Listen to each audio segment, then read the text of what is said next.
കുരുമുളകിന്റെ ദ്രുതവാട്ടത്തിന് ഏറ്റവും നല്ല ഒരു മരുന്നാണ് കരിങ്ങോട്ട ഇല. കരിങ്ങോട്ട ഇല ഭയങ്കര കയ്പല്ലേ. പ്രിയപ്പെട്ടവരെ, നമ്മൾ ഇന്ന് എത്തിയിരിക്കുന്നത് പാല പയപ്പാറിലുള്ള എൻ്റെ ഒരു സുഹൃത്തും ഗാന്ധിജി സ്റ്റഡി സെന്ററിന്റെ ഒരു അവാർഡ് ജേതാവും നല്ലൊരു കർഷകനുമായ ഉപ്പാന്തടത്തിൽ ഷായ്ചേട്ടൻ എന്നറിയപ്പെടുന്ന തോമസ് മാത്യുവിന്റെ അടുത്താണ് എത്തിയിരിക്കുന്നത്. അദ്ദേഹത്തിന്റെ കൃഷി രീതികളെല്ലാം നമുക്കൊന്ന് പരിചയപ്പെടാം. അദ്ദേഹം വളരെയധികം കൃഷികൾ ചെയ്തിട്ടുണ്ട്. അതിൽ ഏറ്റവും ആദ്യമായിട്ട് നമുക്ക് വ്യത്യസ്തമായിട്ട് ചെയ്തിരിക്കുന്ന കൊടുകൃഷിയാണ്. അത് നമുക്കൊന്ന് പരിചയപ്പെടാം. ഇത് കുറ്റിക്കുരുമുളകല്ലേ? അതെ, അതല്ലോ ടിപ്പിലേ ചെയ്തിരിക്കുന്നത് അല്ലേ? അതെ. അപ്പൊ പിന്നെ ഇതെന്ന് ഇങ്ങനെ മതിലോട്ട് കയറിയിരിക്കുന്നത്? ഇത് ചില സമയങ്ങളിൽ, നല്ല വളർച്ചയുള്ള സമയങ്ങളിൽ ചില അടിത്തണ്ടുകൾ നീണ്ടു പോകും. കുറ്റിക്കുരുമുളകിന്റെ സ്വഭാവം, കുറ്റിക്കുരുമുളക് എന്ന് പറയുന്നത് സൈഡ് ബ്രാഞ്ചാണ്. അതിൽ നിന്ന് ചില സമയങ്ങളിൽ മണ്ണിൽ നിന്ന് നീണ്ട് ക്ലൈംബറായിട്ട് മാറും, മരത്തെ കയറുന്ന കുരുമുളകായിട്ട് മാറും. അങ്ങനെ ഉണ്ടായിരിക്കുന്ന ഒരു കൊടിയാണിത്. ഈ കുറ്റിക്കുരുമുളകിന്റെ ചോട്ടിൽ നിന്ന് വന്ന വള്ളി കയറിയിട്ടാണ് ഇതിപ്പം മരത്തെ കയറുന്ന കുരുമുളകായിട്ട് മാറിയിരിക്കുന്നത്. പടർന്നു കിടക്കുകയാണ്. മരത്തെ കയറുന്നതും ഭിത്തിയെ കയറുന്നതും തമ്മിൽ വ്യത്യാസമുണ്ടോ? തമ്മിൽ വ്യത്യാസം ഒന്നുമില്ല. പിന്നുള്ള വ്യത്യാസം എന്ന് പറഞ്ഞു കഴിഞ്ഞാല്, നമുക്കിപ്പോ ഒരു മരം കൊടുക്കണ്ട, മരം കൊടുക്കാതെ തന്നെ അത് കേറും. ഈ സിമന്റ് കട്ടയുടെ ഭിത്തിയിലാണെങ്കിൽ ഒരു ചൂടടി കുറവായിരിക്കും, പിടിച്ചു കേറും, നല്ല നന്നായിട്ട് കേറും. ഇത് വലിച്ചാൽ തന്നെ പോരുകയല്ല. ഈ വലിച്ചാൽ പോലും ഇത് പിടുത്തമാണ്. ഇത് അട്ടക്കണ്ണി ശരിക്കും പിടിക്കുന്നുണ്ടല്ലോ അല്ലേ? അട്ടക്കണ്ണി നല്ലപോലെ പിടിക്കും. ഇതാ വലിച്ചു നോക്കും, ഇത് പോരുകയല്ല. ഇതിനകത്തെ ഈ അട്ടക്കണ്ണി പിടിക്കുമ്പം ഈ കരിങ്കല്ലല്ല ഈ സാധനം, ഈ സിമെന്റ് കട്ട എന്ന് പറഞ്ഞാലും കട്ടയ്ക്ക് അത് കരിങ്കലാണല്ലോ. ആ വിടവിക്കട്ട കയറി പിടിക്കുന്നുണ്ട്.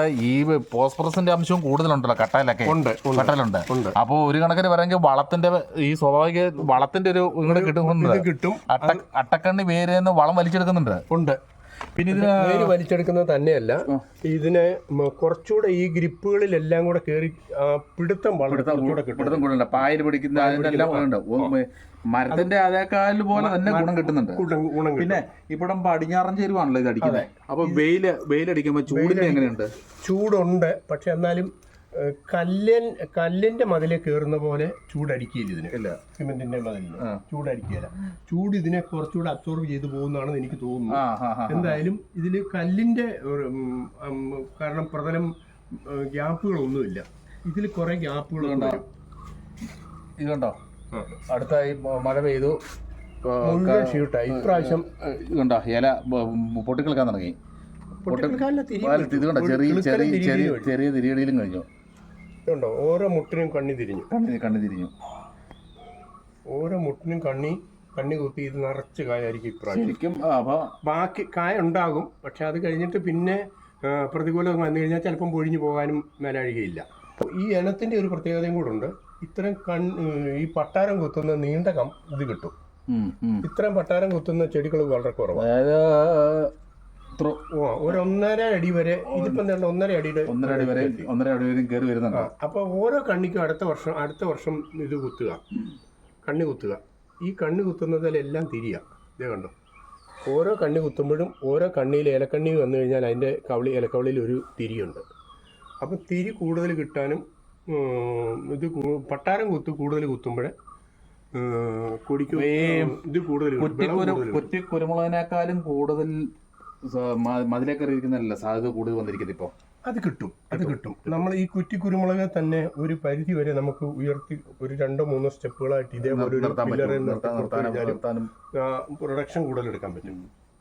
നന്നായിട്ട് കായ്ക്കും. മരത്തെ കിടക്കുന്നേക്കാൾ ഉപരി ഈ ഇത് കായ്ക്കുന്നതാണ്. മരത്തെ കിടക്കുന്നേക്കാൾ കൂടുതൽ. വേറെ ഒരു ഗുണം കൂടെ ഉണ്ട്. എന്റെ വീട്ടിലൊരു പാറയുണ്ട്, വലിയ പാറ. പാറയുടെ മറസൈഡ് കിഴക്ക് ഭാഗമാണ്. അപ്പൊ ഒരു കാരണവശാലും വെയിലടിക്കില്ല. അതായത് ഒരു 70 കൊല്ലം 80 കൊല്ലെങ്കിലും പഴക്കമുള്ളത് കിടപ്പുണ്ട്. ഇത്രയും മണ്ണുണ്ട് തണുത്തിന്. നമ്മള് ഹന്യമായിട്ട് കിടന്ന് കായ്ക്കുന്നുമുണ്ട്. വേറെ ഗുണമുള്ളത് എന്താണെന്ന് വെച്ച് കഴിഞ്ഞാൽ, മരത്തേനേക്കാൾ കൂടുതൽ ഇതിന് കുരുമുളക് ഉണങ്ങുമ്പോൾ ഉണക്കുവാശി കൂടുതൽ കിട്ടും. അതായത് ഈ കൊടി തന്നെ ഒരു മരത്തിൽ കയറി കിടക്കുകയാണെങ്കിൽ 5 കിലോ ഉണങ്ങുമ്പോൾ 5 കിലോ ഉണങ്ങുമ്പോൾ 1 കിലോ കിട്ടുകയാണെങ്കിൽ, ഈ ഇതേ കിടക്കുകയാണെങ്കിൽ 5 കിലോ ഉണങ്ങുമ്പോഴേ 1.25 കിലോ 1.5 കിലോയുടെ അടുത്ത് കിട്ടും.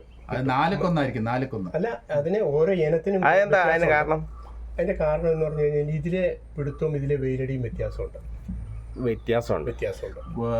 കല്ലൊക്കെ ഏറി കിടക്കുന്നതും ഇതുപോലെ ഭിത്തികളൊക്കെ കല്ല് തന്നെയാണല്ലോ ഭിത്തിയാണല്ലോ ഇത്. ഈ നമ്മളിപ്പം ഇത് തേക്കാത്ത പ്രതലമാണല്ലോ, കുറച്ചുകൂടെ കുറയും. ഈ തേക്കാത്ത ഇതിനകത്ത് കയറ്റി വിടുക. തേക്കാത്തെന്ന് പറഞ്ഞാൽ സിമെന്റിന്റെ അതിപ്രസരം വരുമ്പോൾ ഇതിനകത്ത് ഈ കല്ലുകളുടെ ഒക്കെ ഓട്ടകളിലൂടെ ഇവനെ വേരുപിടുത്തവും ഇതിനകത്തൊക്കെയുള്ള ഈ പായലൊക്കെ വളവാണ്. ഈ പായലൊക്കെ ശരിക്കും പറഞ്ഞാൽ ഫോസ്ഫറസിന്റെ അംശം വളരെ കൂടുതലാണ്. മഴ പെയ്യുമ്പോഴും അല്ലെ, മഴ പെയ്യുമ്പം ഇവരിത് വലിച്ചെടുക്കും. അട്ടക്കണ്ണിയില് എല്ലാവരും പറയും നമ്മുടെ കുടല കയറ്റി വിട്ടാൽ മതി, അവിടെ നിന്ന് വെള്ളം വലിച്ചെടുക്കുക, അല്ല വളം വലിച്ചെടുക്കുക പറയാം. പക്ഷെ ഈ അട്ടക്കണ്ണി ശരിക്കും അത്യാവശ്യം വെള്ളം വലിച്ചെടുക്കും, ന്യായമായിട്ട് വലിച്ചെടുക്കുന്നുണ്ട്. വലിച്ചെടുക്കുമ്പോഴാണ് അങ്ങനെ ഒരു ഇലയാണ് ഈ വേര് നീളം കൂടുന്നത്. ഈ നീളം കൂടിയുണ്ടോ, വേര് നീളം കൂടിയുണ്ടോ? അട്ടക്കാല് സാധാരണ ഈ ഒരു കുഞ്ഞുവട്ടവേ കാണുള്ളൂ. ഇതുകൊണ്ടോ ഇവിടെ ചെതല് ഈ കാപ്പിച്ചറ്റ പോലെ നിൽക്കുന്നതുണ്ടോ? ഇത്രയും വേര് അട്ടക്കാലിന് വരാറില്ല. അത്രയും വരണമെന്നുണ്ടെങ്കിൽ അതുപോലെ വളം വലിച്ചെടുക്കുന്നുണ്ട്. വളം വലിച്ചെടുക്കുന്നുണ്ട്. അത് വളം വലിച്ചെടുക്കാത്തടത്തെ ഇപ്പം ഞാൻ കാണിച്ചുതരാം. വളം വലിച്ചെടുക്കാത്തടത്താണെങ്കിൽ ഇന്ന് അട്ടക്കാല് ഇതുണ്ട്, ഇതാ ഇത്ര വരുള്ളൂ, ഇത്ര അട്ടക്കാലേ വരുള്ളൂ.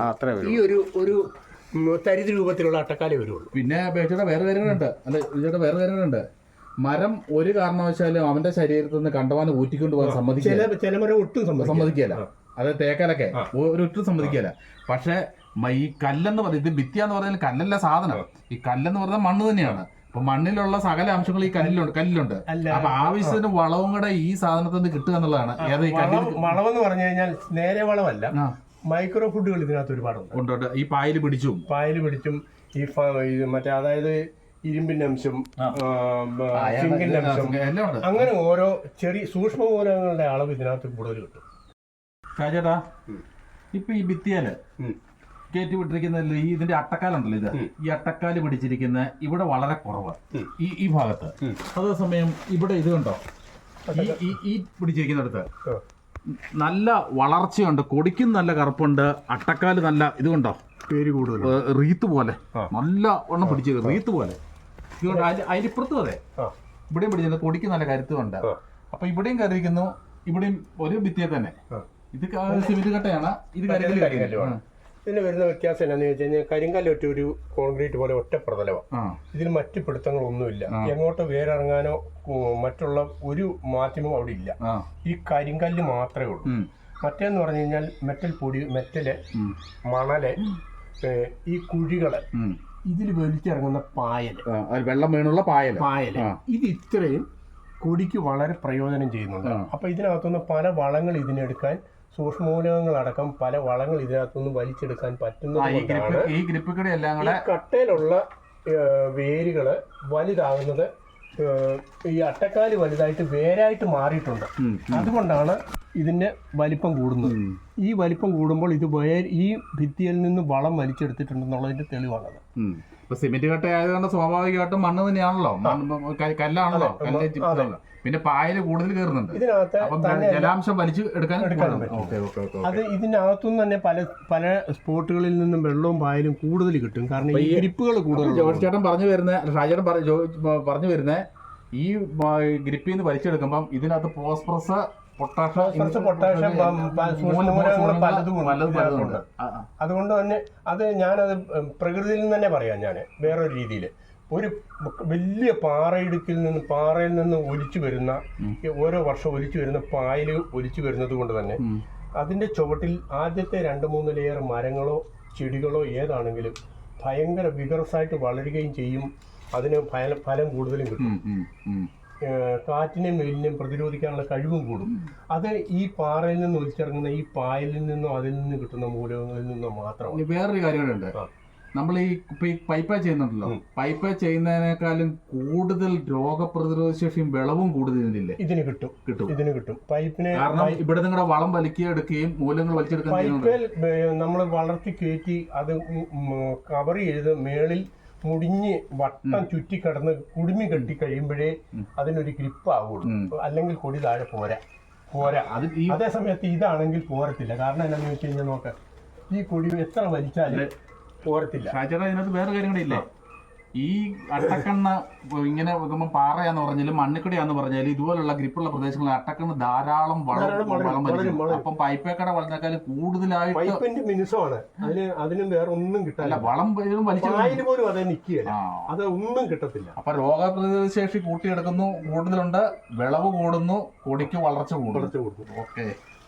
പിന്നെ അതുപോലെ തന്നെ ഇപ്പൊ പറഞ്ഞ കൂട്ടത്തിൽ പെട്ടെന്നൊരു കാര്യം കൂടെ പറയാം. കുരുമുളകിന്റെ ദ്രുതവാട്ടത്തിന് ഏറ്റവും നല്ല ഒരു മരുന്നാണ് കരിങ്ങോട്ട ഇല. കരിങ്ങോട്ട ഇല ഭയങ്കര കയ്പല്ലേ? കരിങ്ങോട്ട ഇല ഒരു 5 ദിവസം വെള്ളത്തിലിട്ട് അതിന്റെ ചാറെടുത്ത് ഒരു 3 ഇരട്ടി വെള്ളം ചേർത്ത് എല്ലാ വർഷവും ഇതിന്റെ ചുവട്ടിൽ ഒരു 2-3 തവണ ഉപയോഗിക്കുകയാണെങ്കിൽ ഇതിനകത്തെ മറ്റ് വിരശല്യങ്ങൾ എന്ന് പറഞ്ഞാൽ പ്രകൃതി നൽകിയിരിക്കുന്ന ഏറ്റവും വലിയ ഏറ്റവും നല്ല അത് കൊടിച്ചോട്ടില് കരിങ്ങോട്ടയിലെ കരിങ്ങോട്ടയില ഇന്ന് അതും കേൾക്കുന്നതായിരിക്കില്ല ജനം. എനിക്കറിയാം സംഭവം, എനിക്കറിയാം. കരിങ്ങോട്ടയില ഉണ്ടോ നമ്മളിവിടെ ഉണ്ടോ? എനിക്കുണ്ടായിരുന്നു, എനിക്കിപ്പം ഇല്ല. എനിക്കിതിപ്പുണ്ട്. ഉണ്ടല്ലേ? ഭയങ്കര കയ്പാണ്. എനിക്ക് തൈ വേണം. ഭയങ്കര ഞാൻ കൊണ്ടുവന്ന് വെച്ച തൈ അതും കണ്ടലിനെ പോലെ തന്നെയാ. അതല്ലേ? കണ്ടല നമ്മുടെ അവിടെ വലിയ ആനി നിൽപ്പില്ല, ആനയുടെ അവിടെ ആ മധുര നിൽക്കുന്ന കരിങ്ങോട്ടയാ. കണ്ടല്ല. അതായത് അവർക്ക് ഏറ്റവും കൂടുതൽ വെള്ളാംശമുള്ള പ്രതിരോധ ശേഷി കൂടുതൽ അതിന് മരുന്ന് പ്രകൃതി കൊടുത്തിട്ടുണ്ട്. കരിങ്ങോട്ട ഇലയാണ് കുരുമുളകിന് ഏറ്റവും ദ്രുതവാട്ടത്തിന് ഏറ്റവും നല്ലൊരു മരുന്ന്. വീഡിയോ ഇഷ്ടപ്പെട്ടാൽ ലൈക്ക് അടിക്കുകയും നിങ്ങളുടെ അഭിപ്രായങ്ങളും നിർദ്ദേശങ്ങളും കമന്റായി താഴെ രേഖപ്പെടുത്തുകയും ചെയ്യുമല്ലോ.